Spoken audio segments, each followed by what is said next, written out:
Isaiah chapter 37. On hearing this report, King Hezekiah tore his clothes, put on sackcloth, and entered the house of the Lord.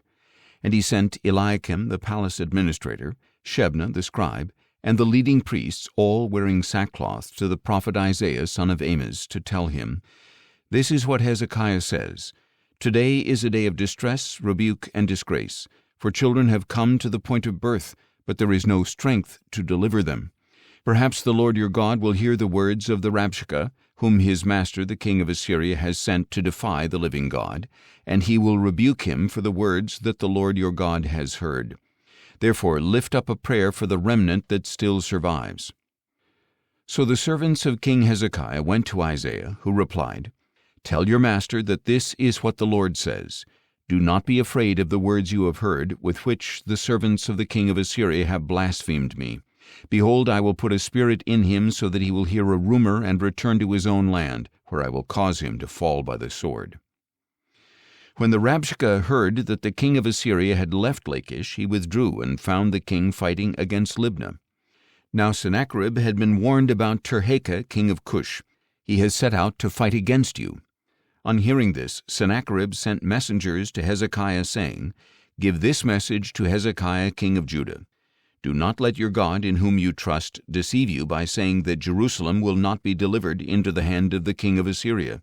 Surely you have heard what the kings of Assyria have done to all the other countries, devoting them to destruction. Will you then be spared? Did the gods of the nations destroyed by my fathers rescue those nations, the gods of Gozan, Haran, and Rezeph, and of the people of Eden in Telassar? Where are the kings of Hamath, Arpad, Sepharvaim, Hena, and Ivah?" So Hezekiah received the letter from the messengers, read it, and went up to the house of the Lord and spread it out before the Lord. And Hezekiah prayed to the Lord, "O Lord of hosts, God of Israel, enthroned above the cherubim, you alone are God over all the kingdoms of the earth. You made the heavens and the earth. Incline your ear, O Lord, and hear. Open your eyes, O Lord, and see. Listen to all the words that Sennacherib has sent to defy the living God. Truly, O Lord, the kings of Assyria have laid waste all these countries and their lands. They have cast their gods into the fire and destroyed them, for they were not gods, but only wood and stone, the work of human hands. And now, O Lord our God, save us from his hand, so that all the kingdoms of the earth may know that you alone, O Lord, are God." Then Isaiah son of Amoz sent a message to Hezekiah. "This is what the Lord, the God of Israel, says.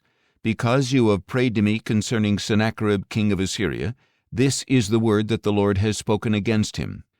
The virgin daughter of Zion despises you and mocks you. The daughter of Jerusalem shakes her head behind you. Whom have you taunted and blasphemed? Against whom have you raised your voice and lifted your eyes in pride? Against the Holy One of Israel. Through your servants you have taunted the Lord, and you have said, 'With my many chariots I have ascended to the heights of the mountains, to the remote peaks of Lebanon. I have cut down its tallest cedars, the finest of its cypresses. I have reached its farthest heights, the densest of its forests. I have dug wells and drunk foreign waters. With the soles of my feet I have dried up all the streams of Egypt. Have you not heard? Long ago I ordained it. In days of old I planned it. Now I have brought it to pass that you should crush fortified cities into piles of rubble. Therefore their inhabitants, devoid of power, are dismayed and ashamed. They are like plants in the field, tender green shoots, grass on the rooftops, scorched before it is grown. But I know you're sitting down, you're going out and coming in, and you're raging against me.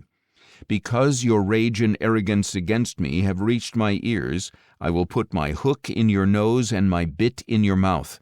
I will send you back the way you came. And this will be a sign to you, O Hezekiah.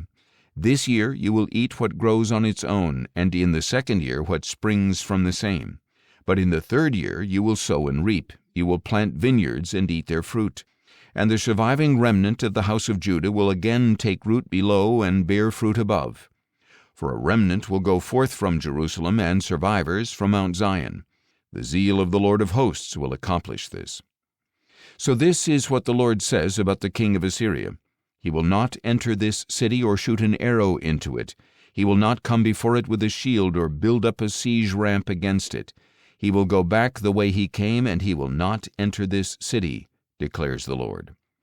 I will defend this city and save it for my own sake and for the sake of my servant David." Then the angel of the Lord went out and struck down 185,000 men in the camp of the Assyrians. When the people got up the next morning, there were all the dead bodies. So Sennacherib king of Assyria broke camp and withdrew. He returned to Nineveh and stayed there. One day, while he was worshipping in the temple of his god Nisroch, his sons Adramelech and Sharezer put him to the sword and escaped to the land of Ararat. And his son Esarhaddon reigned in his place.